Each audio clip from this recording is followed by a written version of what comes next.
Hey ho Pop gengs.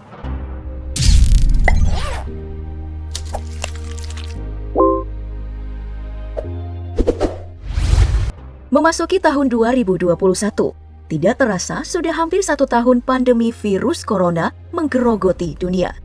Semua orang tahu pandemi ini bukan cuma berdampak di sektor kesehatan, tapi juga menghantam kuat sektor ekonomi di hampir semua negara di dunia. Nah, setelah hampir 1 tahun menunggu, akhirnya pandemi ini menemukan titik terang dengan keberadaan berbagai vaksin COVID-19 yang dianggap akan mengakhiri masa pandemi. Untuk Indonesia sendiri, Presiden Jokowi telah mengumumkan keberadaan berbagai vaksin COVID-19 untuk rakyat Indonesia yang akan mulai didistribusikan pada awal tahun 2021 sekarang. Namun, berbicara vaksin, tentu saja hal ini mengundang berbagai ketakutan, bahkan penolakan seperti yang pernah Daftar Populer bahas di video sebelumnya. Umumnya, penolakan terjadi karena ketidaktahuan ataupun rasa takut yang disebabkan berbagai hal, termasuk kabar hoax seputar vaksin. Nah makanya pada hari ini, mari kita bersama menelusuri info seputar vaksin di DP Explore kali ini.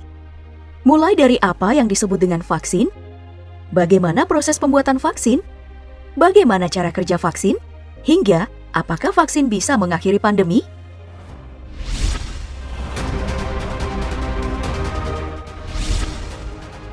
Yang pertama, apa itu vaksin? Vaksin secara umum diartikan sebagai zat yang sengaja dibuat untuk merangsang kekebalan tubuh manusia. Vaksinasi bertujuan untuk mendapatkan kekebalan dari suatu penyakit tertentu. Istilah vaksinasi biasa tertukar dengan imunisasi, yang memang saling berkaitan satu sama lain. Imunisasi memiliki jangkauan yang lebih luas, yakni sebagai proses dalam tubuh agar seseorang kebal terhadap sebuah penyakit, dan terbagi atas imunisasi pasif dan aktif.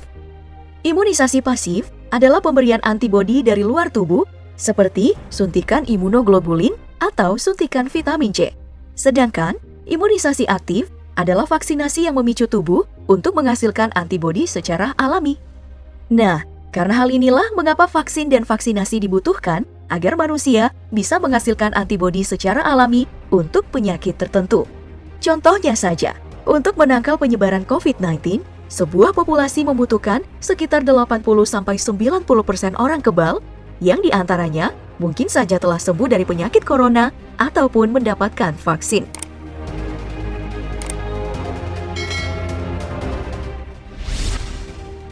Seberapa panjang proses pembuatan vaksin? Meskipun sangat dibutuhkan untuk melawan pandemi, namun membuat vaksin bukanlah hal yang mudah untuk dilakukan karena butuh proses yang sangat panjang. Optimalnya, sebuah vaksin seharusnya dikembangkan selama 10 tahun untuk mendapatkan ketepatan yang diinginkan. Dalam pembuatan vaksin, para peneliti harus melalui berbagai tahap. Pertama adalah tahap penelitian. Biang virus dipelajari untuk diketahui karakteristik spesifik dari virus tersebut di dalam sebuah laboratorium. Sebab, virus memiliki karakter berbeda-beda satu sama lainnya, layaknya manusia. Setelah itu, masuklah ke dalam tahap kedua, yaitu uji praklinis. Dalam tahap ini, vaksin yang telah dibuat diuji pada tingkatan sel, lalu diuji pada hewan. Tujuan tahapan ini untuk mengetahui seberapa aman vaksin yang telah dibuat sebelum diujikan pada manusia. Proses pun kemudian berlanjut ke tahap 3, yaitu uji klinis, di mana vaksin digunakan pada manusia. Pada tahapan ini, pengujian terbagi atas 3 fase, yang membuat tahapan ini menjadi tahapan paling lama dan paling penting. Fase pertama melibatkan pengujian pada kelompok relawan yang lebih kecil, sekitar 50-100 orang, untuk mengetahui keamanan vaksin pada manusia. Lalu, menuju ke fase kedua, vaksin diuji cobakan kepada kelompok relawan yang lebih besar, dengan keragaman yang lebih banyak pula. Mulai dari umur, latar belakang, daerah asal, dan lain-lain. Fase ini akan menunjukkan ketepatan vaksin yang lebih detail dan semua faktor yang mempengaruhinya.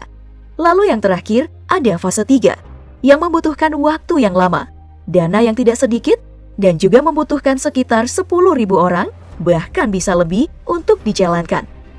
Dalam fase ini, akan ditemukan ketepatan vaksin yang sesuai untuk beragam mutasi, dan beragam faktor yang menaikkan persentase kesuksesan vaksin yang dikembangkan.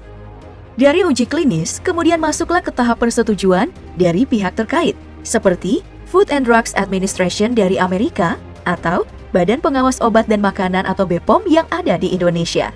Setelah disetujui, vaksin pun memasuki tahap produksi dan yang terakhir adalah tahap distribusi. Nah, tahapan panjang inilah yang sedang diusahakan berbagai pihak untuk dipersingkat dalam menangani pandemi. Yang tadinya harus dikembangkan selama 10 tahun, dipercepat menjadi 1,5 tahun. Dengan cara melakukan berbagai pengujian sekaligus dan memajukan tahap produksi bersamaan dengan tahap persetujuan. Sekarang, dari 116 vaksin yang telah melakukan pengujian sejak Juni 2020 kemarin, beberapa vaksin telah masuk di tahap distribusi. Dan untuk Indonesia sendiri, pemerintah mengklaim telah mengamankan 4 macam vaksin, yaitu Sinovac, Novavax, AstraZeneca, dan BioNTech Pfizer.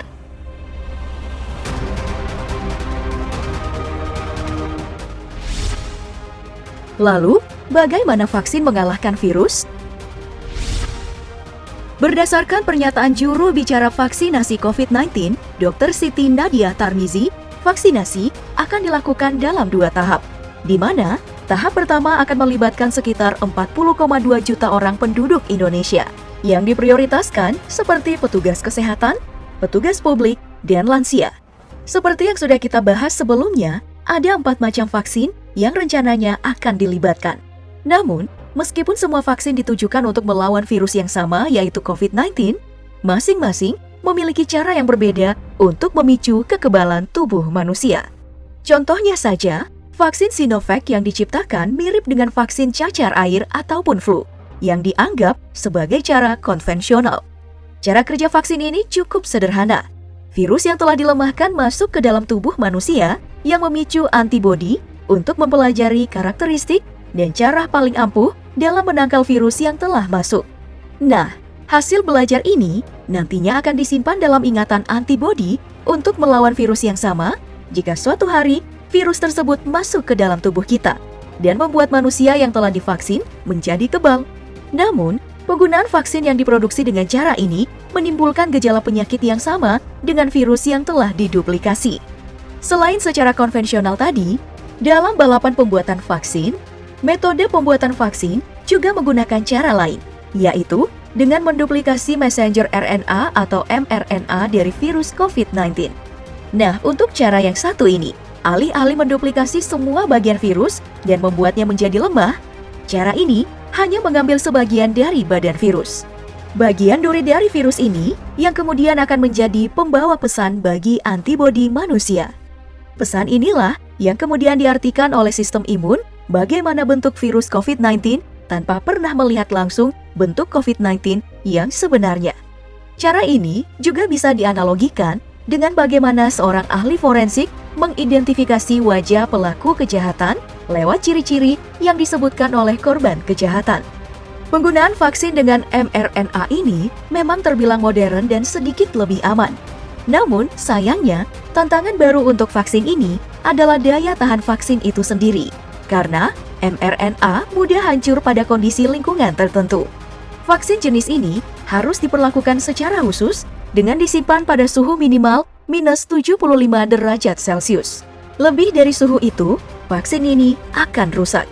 Hal inilah yang kemudian menjadi tantangan pengiriman dan distribusi vaksin mRNA seperti BioNTech Pfizer yang merupakan vaksin pertama yang diakui WHO dan PBB. Kehadiran berbagai vaksin yang menambah kemungkinan akhir pandemi telah digaungkan sejak pergantian tahun 2020 menuju 2021. Pertanyaannya, apakah vaksin akan mengakhiri pandemi ini? Apakah kita akan hidup normal setelah 2 fase pemberian vaksin dari pemerintah dijalankan?